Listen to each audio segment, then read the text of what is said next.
Hello dear students, very very welcome to IFS. आप सभी लोगों का मैं वेलकम कर रहा हूँ आईएफएस के इस शानदार प्लेटफॉर्म पर। तो डियर स्टूडेंट्स, सीएसआईआर नेट की जो एग्जाम लगभग हमारे सामने आ चुकी है।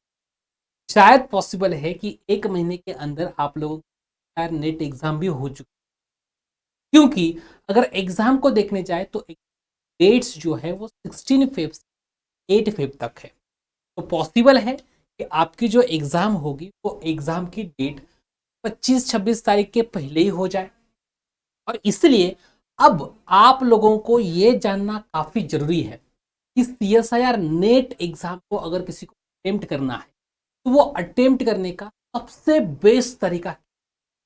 इसलिए इस वीडियो को एंड तक जरूर देख लीजिएगा ताकि आप लोगों को पता चल जाए कि बेस्ट तरीका क्या है सीएसआईआर नेट एग्जाम।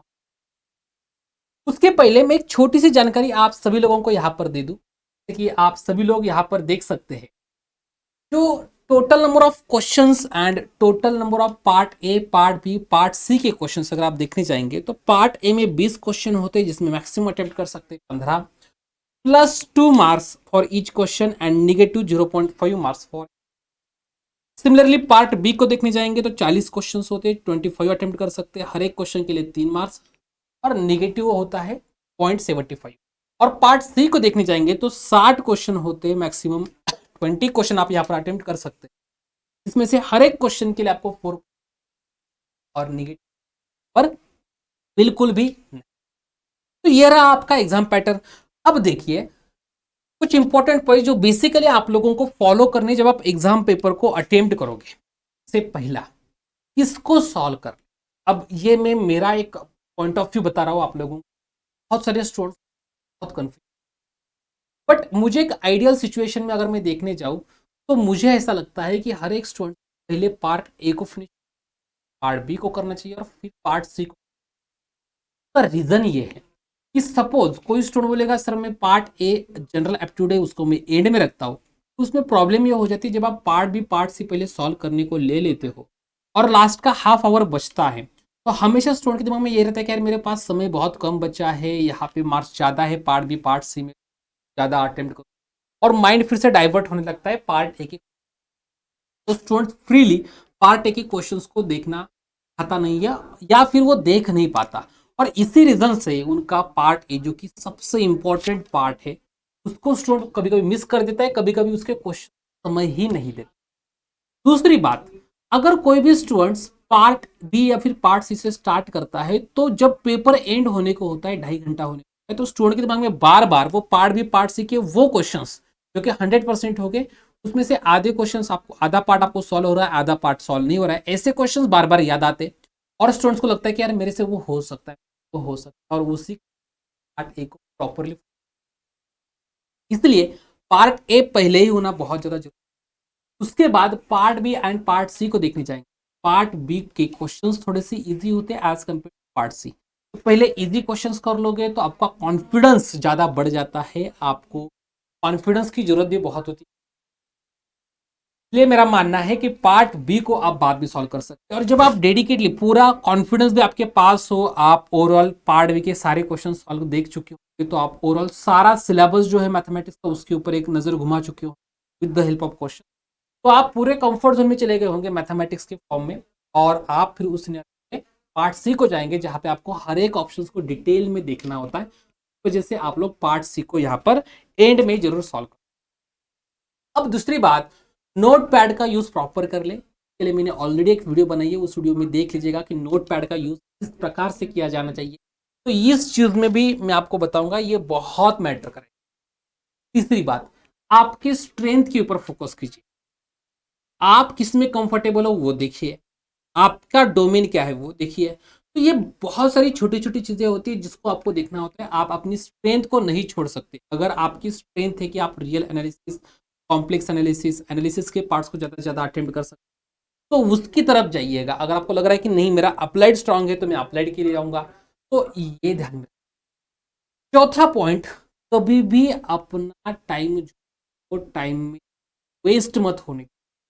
लगता होगा कि सर हम नहीं करते टाइम वेस्ट, ट्रस्ट में आपको हर एक मिनट में कम से कम एक बार याद आना चाहिए मेरा टाइम मैनेजमेंट लैक ना हो जाए। और अगर ये आता रहेगा ना आपके दिमाग में, वो टाइम मैनेजमेंट का कैलकुलेशन, पार्ट ए को आपने हाफ आवर दिया, पार्ट बी को 1 आवर दिया, पार्ट सी को 1.5 घंटा दे दिया, ऐसे कर लोगे। और उसमें फिर पार्ट ए को आपको हाफ आवर देना है, तो पार्ट ए के 20 मिनट में आप लगभग आपके 15 क्वेश्चन सॉर्ट होने चाहिए। इस तरीके से आप लोगों को देख, पार्ट बी को देखोगे 1 घंटा है, 50 मिनट में सारे क्वेश्चन सॉल्व होने चाहिए, लास्ट के 10 मिनट में आप लोगों को रिटेक करना है।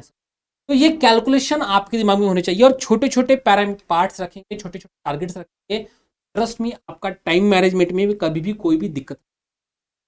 This one is again very very important one. Answers को रिचेक कभी भी मत भूल।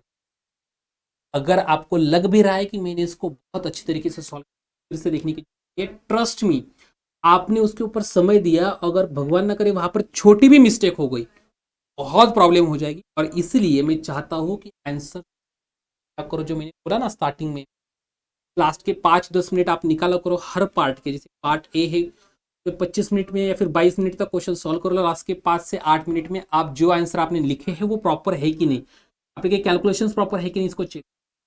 पार्ट बी में 1 घंटा दिया, 50 मिनट तक सारे क्वेश्चन, लास्ट के 10 मिनट में चेक कर लो जो आपने किया है वो सही किया है कि नहीं। तो ये आप करोगे तो लास्ट के 10 मिनट जो होंगे वो आपके सबसे बड़े एक्यूरेसी लेवल का।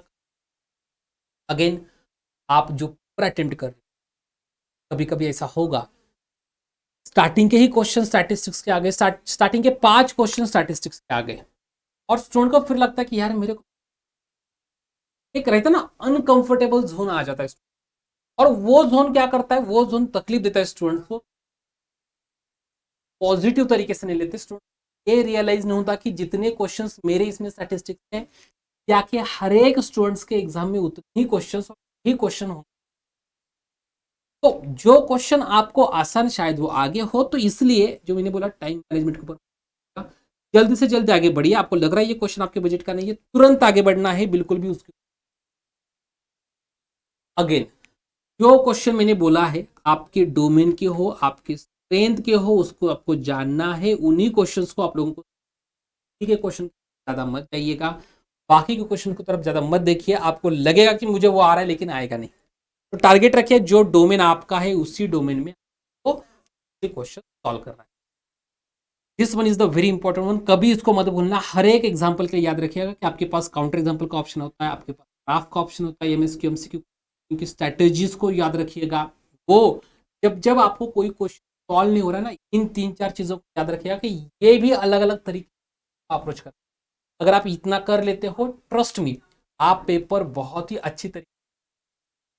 अब इसी में आईएफएस आप सभी स्टूडेंट्स के लिए जो नेक्स्ट एग्जाम को टारगेट कर, तो उनके लिए फ्लैट 65% ऑफ दे रहा है, जिसकी batch already 20 of January start होने जा स्टार्ट हो चुकी है। तो अगर कोई भी हमारा पैरा एस्पायरेंट हो जो यूट्यूब से पढ़ रहा है, किसी और प्लेटफॉर्म से, और वो आईएफएस के बैच में एडमिशन लेना चाहता है, तो आईएफएस 65 बैच में जरूर कर सकते हैं, ठीक है स्टूडेंट्स।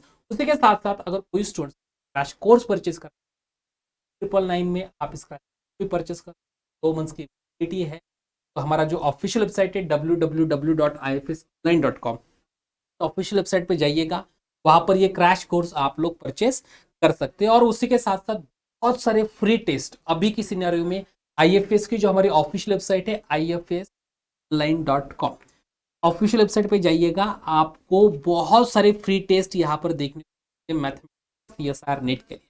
मैं उम्मीद करता हूँ जितने भी हमारे एस्पिरेंट्स से, चाहे उनको कोर्स लेना है ना लो, लेना है या फिर नहीं लेना, चाहे उनको रिकॉर्डेड कोर्स हो, लाइव कोर्स हो, लेना हो ना लेना हो, कोई प्रॉब्लम नहीं, लेकिन आप ये फ्री टेस्ट तो जरूर अटेम्प्ट कर लीजिएगा।